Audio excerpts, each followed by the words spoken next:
시청자 여러분 안녕하세요. 별별 이야기 차현주입니다. 미국 항공우주국 나사가 뭔가 특별한 이벤트를 준비하고 있습니다. 전 세계 사람들로부터 신청을 받아서 실리콘칩에 이름을 새기고 내년에 발사할 화성 착륙 탐사선 인사이트에 실어 보내기로 한 건데요. 우주 탐사에 대한 일반인들의 참여와 관심을 높이기 위해 준비했다고 합니다. 내 이름이 우주로 보내지고 어디선가 외계인이 볼 수도 있다고 생각하니까 정말 신기하고 흥미로우면서도 한편으로는 조금 무섭기도 하네요. 신청 접수는 미국 동부 시간으로 9월 8일에 마감된다고 하니까요. 화성으로 이름을 보내고 싶은 분들은 놓치지 말고 신청해 보시기 바랍니다. 그럼 한 주 동안 하늘에서는 어떤 일들이 벌어졌을까요? 3, 2, 1.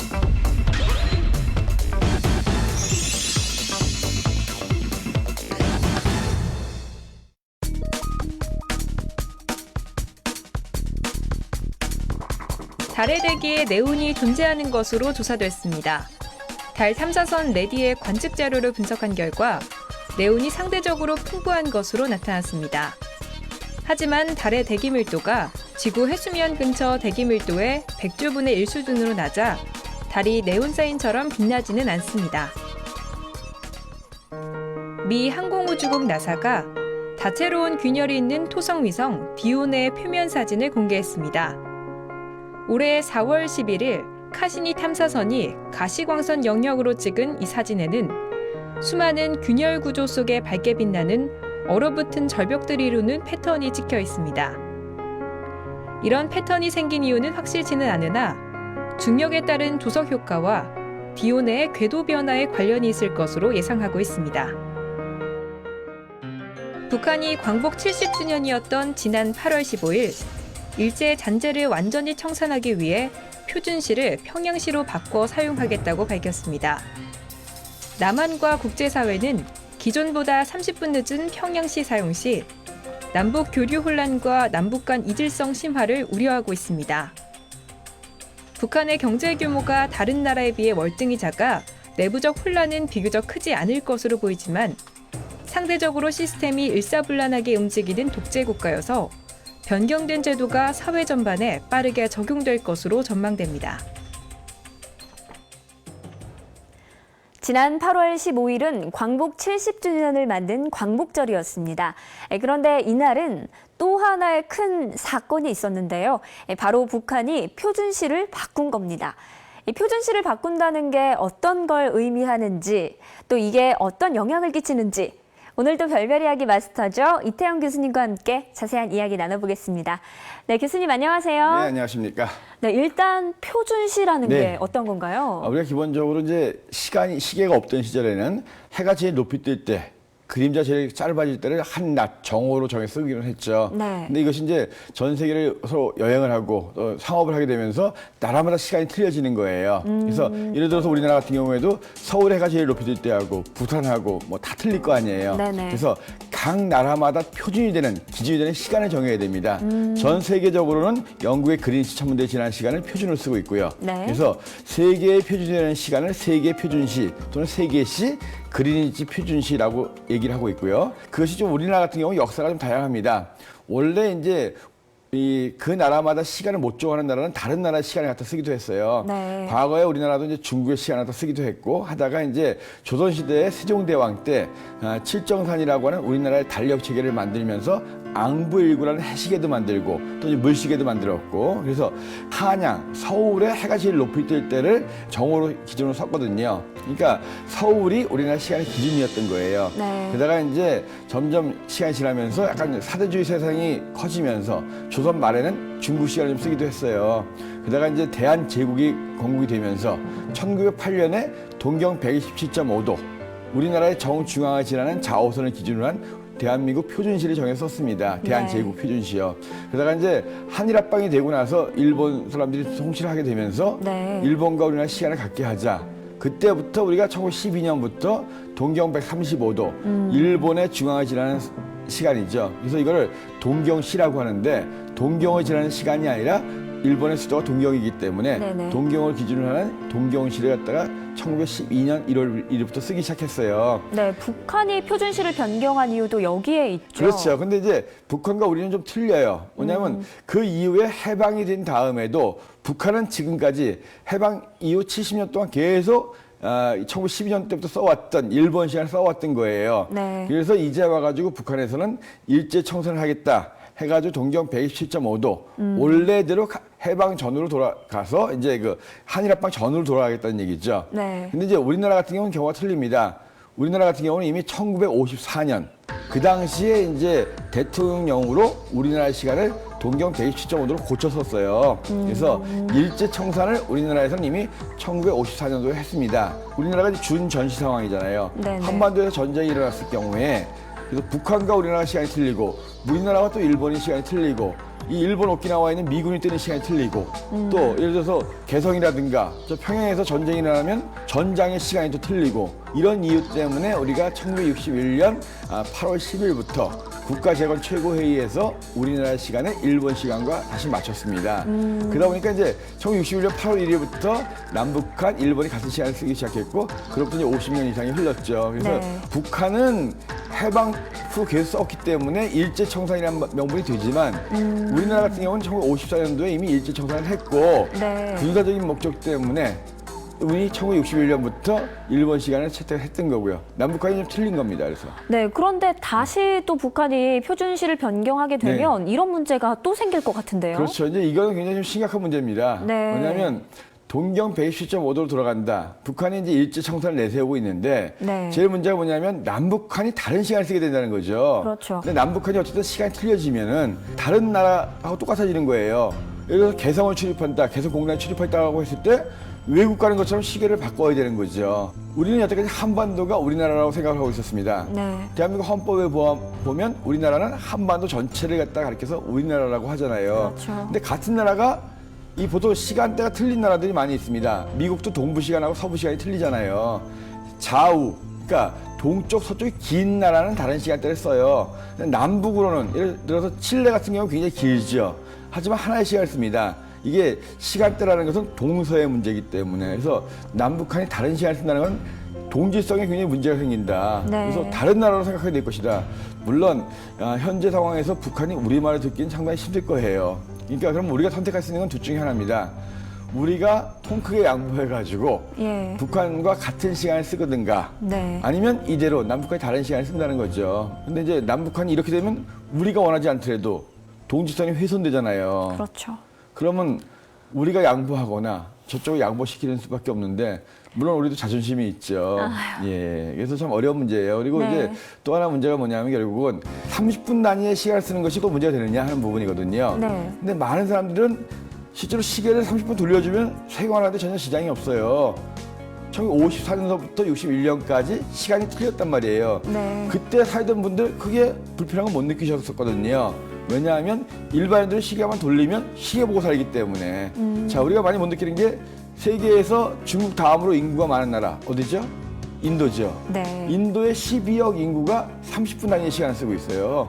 예. 호주를 가보시면 호주의 동부, 중부, 서부의 시간이 틀려요. 30분 단위의 시간을 쓰고 있습니다. 특별한 문제 없습니다. 네. 그다음에 또 네팔, 히말라야 갈 때 많이 가죠. 네팔은 오히려 45분 단위의 시간을 쓰고 있어요. 국제 표준시하고 45분 차이가 납니다. 물론 대세는 1시간 단위를 쓰는 거예요. 네. 하지만 전 세계에 10억이 넘는 인구가 30분 단위의 시간을 쓰고 있고 많은 사람들이 쓰고 있다고 해서 그것이 옳고 적은 사람이 쓴다고 해서 틀린 건 아니죠. 근데 참 어려운 문제예요. 그래서 그렇죠. 경제적인 문제, 그다음에 군사적인 문제, 그래서 좀 심도 있게 우리도 좀 논의를 해보고 북한도 좀 더 신중하게. 근데 도저히 말이 들을 것 같지는 않아요. 그렇죠. 그러니까 통 큰 양보가 할 것이냐, 아니면 이대로 갈 것이냐 고민입니다. 네. 우리나라와 북한, 이제 시간마저 달라지게 됐습니다. 북한의 이번 표준시 변경이 우리나라와 북한이 평화롭게 하나 되는데 큰 걸림돌이 되진 않을까 걱정이네요. 별별 뉴스에서 다음 시간에 전해드릴 새로운 소식도 기대해 주세요.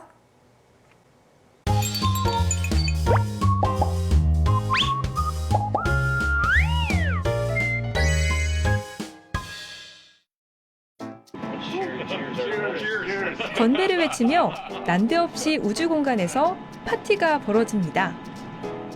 지구 밖 우주정거장에 거주하는 우주인들에게 무슨 일이 일어난 걸까요? 화면에는 우주인 스콧 켈리와 젤린드 그린, 유이 기미야가 보입니다. 그들은 무엇인가를 맛있게 먹고 있는데요. 보는 이들도 궁금하게 만드는 음식의 정체는 발사믹 식초와 올리브 오일을 곁들인 상추입니다. 우주에서 직접 기른 채소를 먹으며 파티가 벌어진 건데요. 우주에서 재배한 상추, 도대체 그 맛은 어떤 맛일까요? 사람이 살아가는데 꼭 필요한 게 있죠. 의, 식, 주. 이 세 가지인데요. 그중에서도 식, 먹는 것만큼 사람들의 관심이 큰 것도 없을 겁니다. 그래서인지 TV에서는 맛집 프로그램에 이어 최근에는 유명 요리사들이 출연하는 프로그램들이 높은 시청률을 기록하면서 인기를 끌고 있는데요. 먹는 문제는 단지 지상에서만의 관심사는 아닙니다.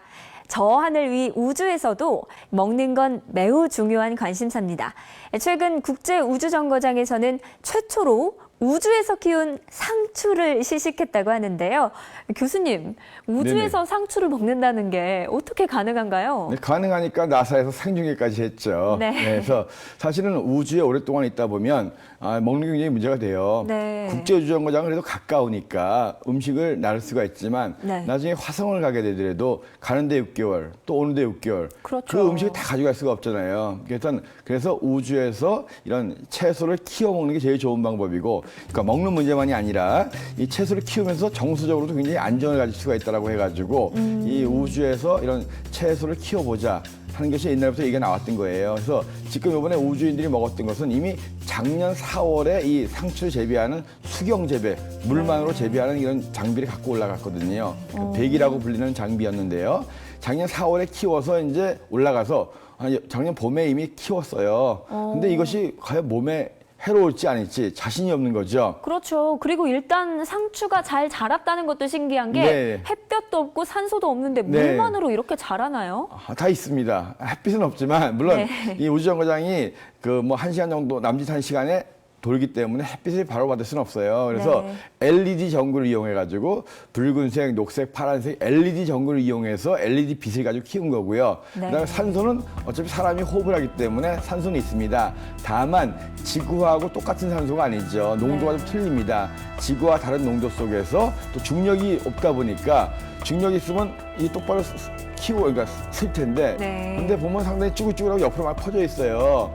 그러니까 이 중력이 없다 보니까 네. 좌우로 막 퍼지는 거죠. 네. 근데 이것이 이제 어쨌든 간에 지구와 다른 환경에서 컸기 때문에 정확히 사람이 먹어도 해가 되는지 아닌지 자신이 없었던 거예요. 그렇죠. 일단 방사능의 위험도 있을 거고요. 그래서 어쨌든 간에 작년 봄에 키웠던 것을 작년 가을에 지상으로 갖고 내려왔습니다. 네. 내려와서 여러 가지 검사를 했죠. 먹어도 될까 안 될까 해서 반년 이상 검사를 해보니까 사람 먹는데 특별히 지장이 없을 것 같다. 예. 그래서 이번에 한번 제대로 키워서 먹어봐라 라고 해가지고 이번에 올라가 있는 분들이 한 달 정도 새롭게 키워가지고 먹었던 거예요.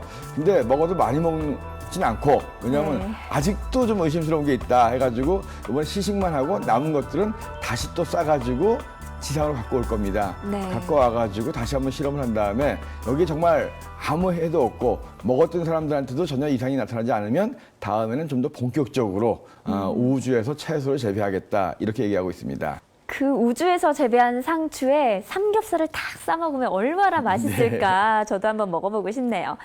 지금까지 우주에서 먹는 모든 음식들 지상에서 거의 조리가 끝난 걸 데워 먹는 수준이었는데요. 우주정거장에서 장기간 체류를 하거나 또 미래의 화성 유인 탐사처럼 오랜 시간 우주 공간에 머물러야 하는 우주인들에게 이렇게 신선한 채소 그리고 과일은 육체적 건강뿐만 아니라 정신적인 안정에도 매우 큰 영향을 준다고 하네요. 그래서 나사에서는 우주 재배에 큰 관심을 갖고 연구를 하고 있다고 합니다. 다음 시간에는 또 어떤 신기하고 재미있는 영상이 우리를 찾아올까요?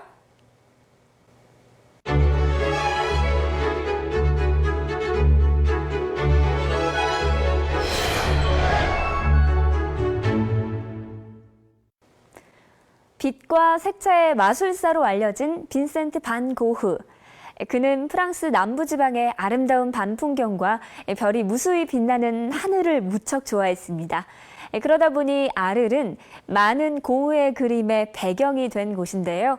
캄캄한 밤이지만 밤에는 낮과 다른 오묘한 수많은 다른 색들이 존재하기에 아마 고흐는 아를이라는 도시에 별이 담긴 밤 풍경을 많이 그리지 않았나 싶습니다. 그중에 대표적인 작품이 아를의 별이 빛나는 밤이죠. 아를의 밤과 강, 그리고 데이트하는 연인. 이 그림은 고흐의 일생에 있었던 4번의 사랑 모두 가슴 아픈 사랑으로 끝나야만 했던 현실의 삶을 그림에서는 희망을 담아 아름다운 밤하늘로 표현한 것 같습니다. 기록에 의하면 이 그림은 프랑스 남부 아를에서 1889년 9월에 그려졌다고 하는데요. 그림을 보고 정확히 며칠에 그려진 건지 알 수 있을까요? 정확히 며칠이라고는 알 수는 없겠지만 대략적인 시간을 알 수가 있습니다. 우리 여기 보면 이제 그림 속에 북두칠성이 나오거든요. 네. 북두칠성의 그릇 끝에 있는 2별, 이 별이 북극성을 가리키는 별이에요. 이 별의 위치를 가지고 시간을 알 수가 있거든요. 우리 보통 북두칠성이 북극성을 도는데 한 바퀴 도는데 하루가 지나죠. 네. 24시간에 한 바퀴를 돕니다. 그죠? 또 하나는 1년에 또 한 바퀴 돌아요. 그래서 이 북극성 중심으로 시계바늘, 12개의 시계바늘을 그려놓고 나면 그 12개의 시침에서 하나의 시침이 움직이는 동안에 한 달이 가고 또 시간으로는 하루가 24시간이니까 2시간씩 움직여요. 네. 그래서 여기서 제가 이제 법칙을 하나 알려드리겠는데요. 293899라는 겁니다. 293899. 이게 뭐냐면 2월 1일 밤 9시에는 북두칠성의 끝 2별이 3시 방향에 있다는 거예요. 시계에 3자 쓰는 3시 방향 아시죠? 그래서 293, 2월 1일 9시에는 3시 방향이다. 899는 8월 1일 9시에는 9시 방향이다. 293, 899. 그림에서 아르레 별이 빛나는 밤의 그림에서 보면 이 북두칠성의 끝별 2개가 6시 방향에 있어요. 근데 이것이 9월쯤이라고 얘기하는 거예요. 그럼 어떻게 되냐면 899에서 가깝거든요. 8월 1일 날 9시에 9시 방향이니까 899 다음에는 9월이겠죠. 그러면 998입니다. 9월 1일 밤 9시에는 8시 방향에 있는 거예요. 네. 그러면 여기서부터 8시 방향이니까 다음에 7시 방향, 6시 방향 4시간 후란 말이에요. 1시간 단위에 2시간 걸리기 때문에. 그래서 9월 1일이라고 한다면 그림같이 6시 방향에 북두칠성이 있으려면 9월 1일 같은 경우에는 새벽 1시쯤이 돼야 되는 거예요. 근데 10월 1일로 보면 899, 998, 19, 7이란 말이에요. 네. 그러면 10월 1일을 기준으로 한다면 19, 7이니까 10월 1일 밤 9시에는 7시 방향에 있으니까 6시 방향이니까 2시간 후 10월 1일 날은 밤 11시경에 여기 있다는 거죠. 네. 그러니까 9월 1일 경에는 새벽 1시경, 10월 1일 경에는 밤 11시경, 9월의 어느 날이라고 했으니까 그 사이니까 대략 자정 전후가 아니겠느냐. 9월 1일에 가까우면 새벽에 더 가까울 거고 10월 1일에 더 가까우면 11시에 좀 더 가까울 거고 그래서 그림만 놓고 보면 9월의 어느 날이라고 한다면 9월의 어느 날 자정 무렵에 북쪽 하늘을 보면서 그린 그림이다. 이렇게 알 수 있을 것 같습니다.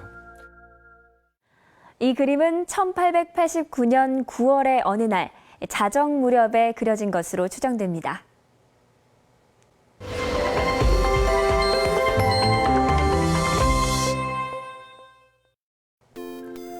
별별 이야기 오늘 준비한 소식은 여기까지입니다. 즐거운 시간 되셨나요? 다음 시간에도 유익하고 재미있는 우주 소식들 가득 담아서 찾아오겠습니다. 별별 이야기를 다시 보고 싶으신 분들은 YTN 웨더앤라이프 홈페이지에서 볼 수 있다는 건 잊지 마세요. 시청해주신 여러분 고맙습니다.